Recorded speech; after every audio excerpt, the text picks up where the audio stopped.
A very good evening and welcome to yet another edition of the YES101's visual radio for the Newsfirst team. I'm Jadabdin.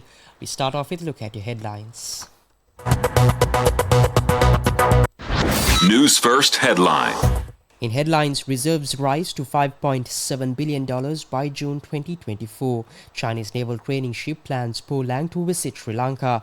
Nationwide elephant survey after 13 years. In international news, Kamala Harris leads Trump in polls on eve of Democratic National Convention. And in sports, Windies rest Russell holder for South Africa T20 series.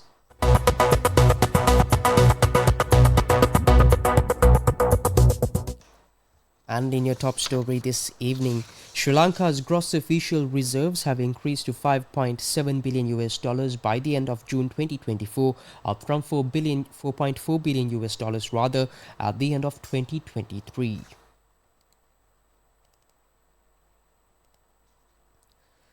This rise includes a swap facility from the People's Bank of China, which comes with certain conditionalities on usability.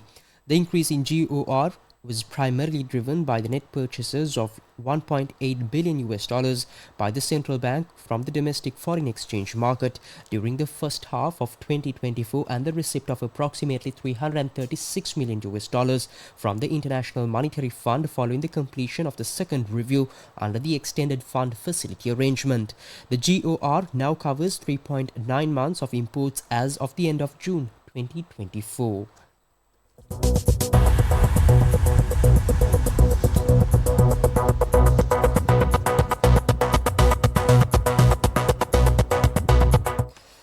And also in more local news, the Chinese naval training ship plans Po Lang is set to visit Sri Lanka as part of its midshipman ocean-going training mission.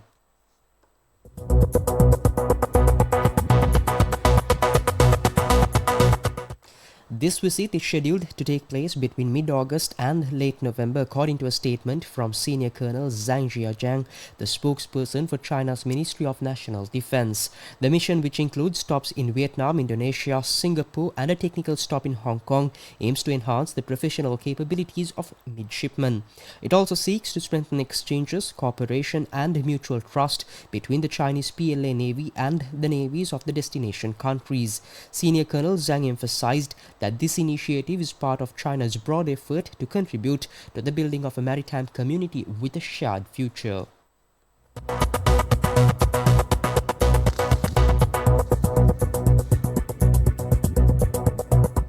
And also in more local stories, the Department of Wildlife Conservation has launched a comprehensive wild elephant survey, the first of its kind in 13 years.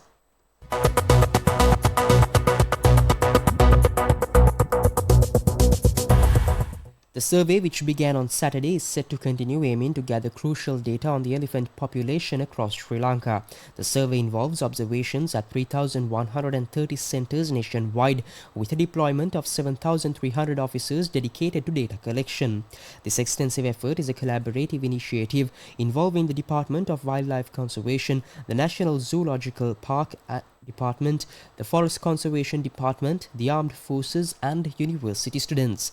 Data is being collected under various categories, including female elephants, male elephants, and other classifications. This initiative is expected to provide valuable insights into the current status of the wild elephant population and inform future conservation efforts.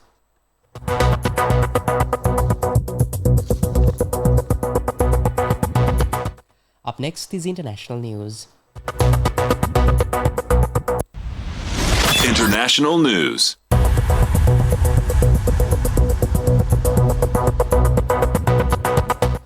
In news overseas, United States Vice President Kamala Harris is leading former President Donald Trump as she prepares for her headline moment at the Democratic National Convention, opinion polling shows. On the eve of the convention in Chicago, Harris holds a lead of between 3 and 6 percentage points in the race for the White House, two opinion polls showed yesterday. Harris is ahead of Trump by 49.45% among registered voters and 51.45% among likely voters in a two-way race, according to an ABC News Washington Post IPSOS poll. In a five-way race that includes Robert F. Kennedy, Colonel West and Jill Stein, Harris leads Trump 47.44% among registered voters and 49.45% among likely voters.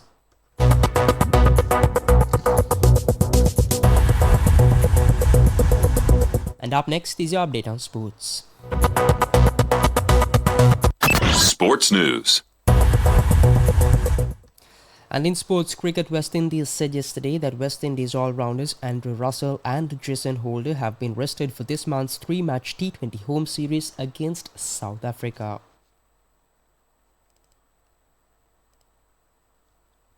Medium pacer Matthew Ford and all-rounder Fabian Allen, who have missed the T20 World Cup co-hosted by West Indies in June, have returned to the squad. The series will be played on the 23rd August, 25th August and 27th August at the Brian Lara Stadium in Trinidad and Tobago.